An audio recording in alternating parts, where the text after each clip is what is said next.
En el nombre del Padre, y del Hijo, y del Espíritu Santo. Amén. Buenos días, queridos padrinos y queridas madrinas. Este día 12 de septiembre, la liturgia nos invita a recordar, a conmemorar la memoria del Santísimo Nombre de María. El Papa Inocencio XI adopta esta festividad para la Iglesia de Occidente en el año de 1683 como una acción de gracias por el fin del sitio de Viena y la derrota de los turcos por las fuerzas de Juan Sabinsky, rey de Polonia, ¿no? Esta celebración para los fieles es un momento de encomendar a Dios, pedir la intercesión de nuestra Santísima Madre por las necesidades de la Iglesia y dan gracias por su protección maternal y sus innumerables beneficios. Encomendemos este día que estamos iniciando a la Santísima Virgen y pongámonos siempre bajo su protección. El evangelio que este día escucharemos es el capítulo 6, versículos 12 al 19 del evangelista San Lucas. Escuchemos, por favor. Por aquellos días, Jesús se retiró al monte a orar y se pasó la noche en oración con Dios. Cuando se hizo de día, llamó a sus discípulos, eligió a 12, entre ellos, y les dio el nombre de apóstoles. Eran Simón, a quien llamó Pedro, y su hermano Andrés, Santiago y Juan, Felipe, Bartolomé, Mateo y Tomás, Santiago el hijo de Alfeo y Simón llamado el fanático, Judas el hijo de Santiago y Judas Iscariote, que fue el traidor. Al bajar del monte con sus discípulos y sus apóstoles, se detuvo en un llano. Allí se encontraba mucha gente que había venido tanto de Judea y de Jerusalén como de la costa de Tiro y de Sidón. Habían venido a oírlo y a que los curara de sus enfermedades. Y los que eran atormentados por espíritus inmundos quedaban curados. Toda la gente procuraba tocarlo, porque salía de él una fuerza que sanaba a todos. Palabra del Señor. Gloria a ti, Señor Jesús. Este pasaje bíblico de San Lucas, capítulo 12, versículos 12 al 19, si nos fijamos es parecido, ¿verdad?, al sermón de la montaña, al famoso discurso de Jesucristo en el capítulo 5 del evangelista Mateo. Es muy parecido, ¿verdad?, pero indudablemente hay algunas diferencias. Por ejemplo, en el evangelista San Mateo, la predicación de Jesús inicia en la montaña, por eso es el sermón de la montaña, ¿no? Dice, viendo Jesús, subió al monte y inició, ¿verdad?, ese sermón tan famoso que conocemos. Aquí en el evangelista San Lucas, previamente hay un llamado. Jesús llama a sus discípulos, dimos el nombre de todos ellos y los llamó apóstoles, es decir, enviados. Después Jesús se retiró al monte y pasó la noche en oración. Posteriormente llama a sus discípulos, ora, llama el Señor a sus discípulos. Una diferencia, como la vemos, es que después baja con ellos y baja del monte y se detuvo en un llano. No en un monte, sino es una planicie, ¿no? La montaña, como sabemos, quien le gusta escalar, quien le gusta subir montañas, es el lugar a donde se llega, ¿no? Llegamos a la cumbre de una montaña y ahí nos detenemos a observar, a ver, a descansar, a escuchar, ¿verdad? Es una experiencia muy bella subir una montaña. Pero aquí Jesús baja de la montaña y se detiene en un llano. El llano aquí simboliza en el aspecto bíblico el lugar por donde se pasa. un lugar de peregrinación. Para nosotros, misioneros, sería un lugar de misión. El llano es el lugar de misión. Es por donde pasamos, por donde peregrinamos, por donde anunciamos, ¿no? Jesús elige a sus pastores y los elige pobres. Yo creo que esto también es algo muy importante. No los elige fuertes. De hecho, en el tiempo de Jesús existían pastores fuertes, ¿no? Sabios, que eran los sacerdotes, y a ellos no los elige. Jesús elige a gente sencilla. Eso es algo, una clave muy importante en el mundo bíblico.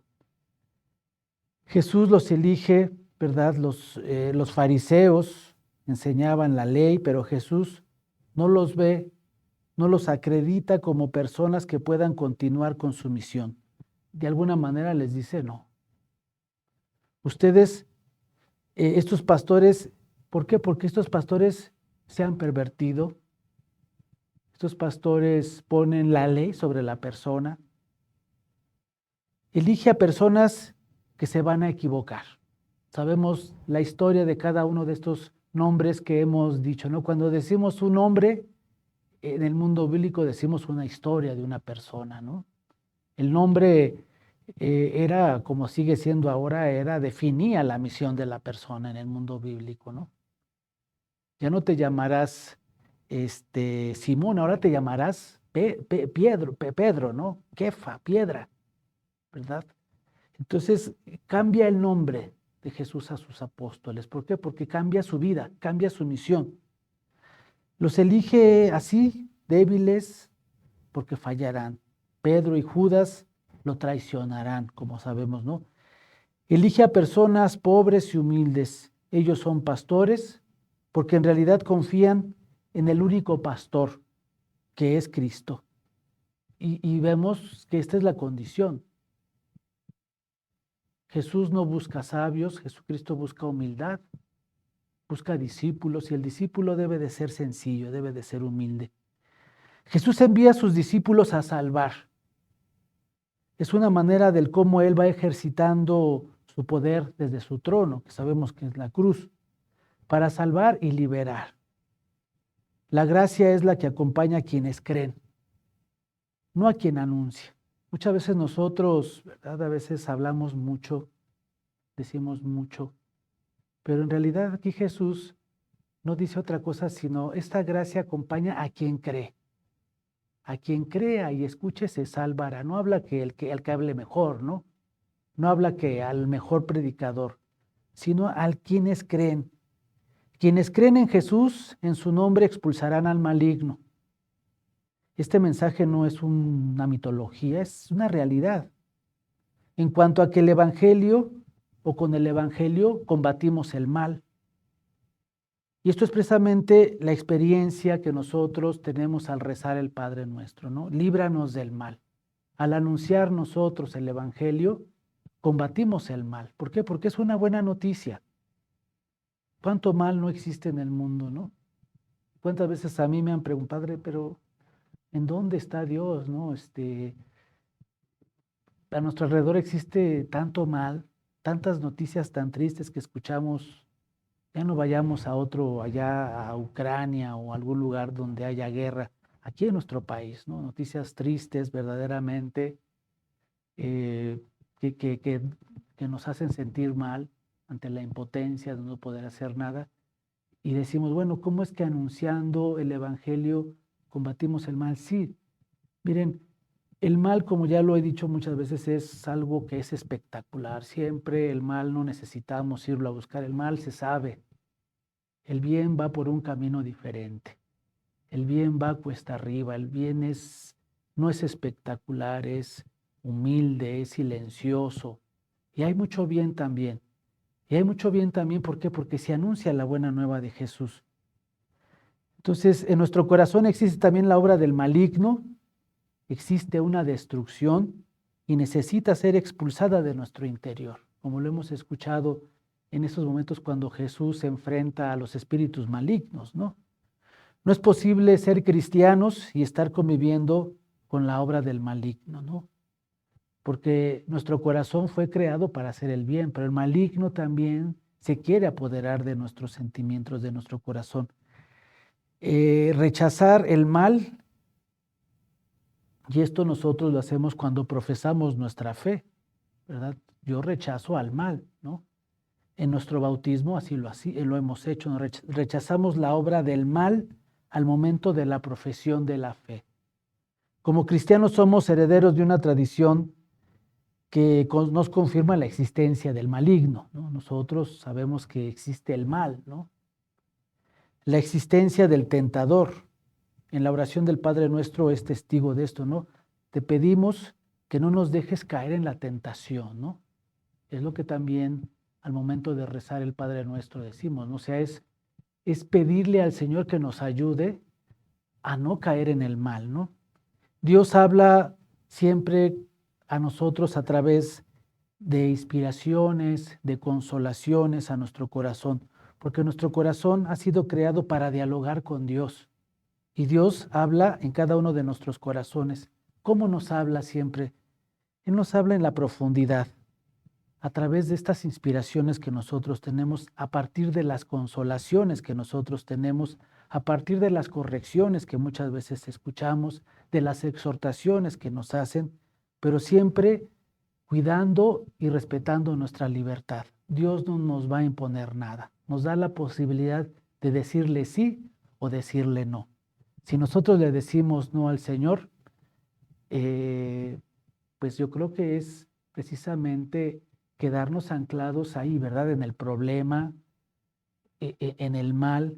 Cuando nosotros le decimos sí al Señor, damos un paso hacia el bien, damos un paso hacia la eternidad y hacia la salvación. Pidámosle al Señor que nos ha invitado a caminar en el llano de la misión, ¿verdad? En ese camino de la vida, seamos capaces nosotros de anunciar el bien para combatir el mal que tanto mal está haciendo a nuestra sociedad. Pidamos al Señor que nos siga ayudando, dándonos fuerzas y a no perder la esperanza de anunciar el nombre de Jesús. En el nombre del Padre, y del Hijo, y del Espíritu Santo. Amén.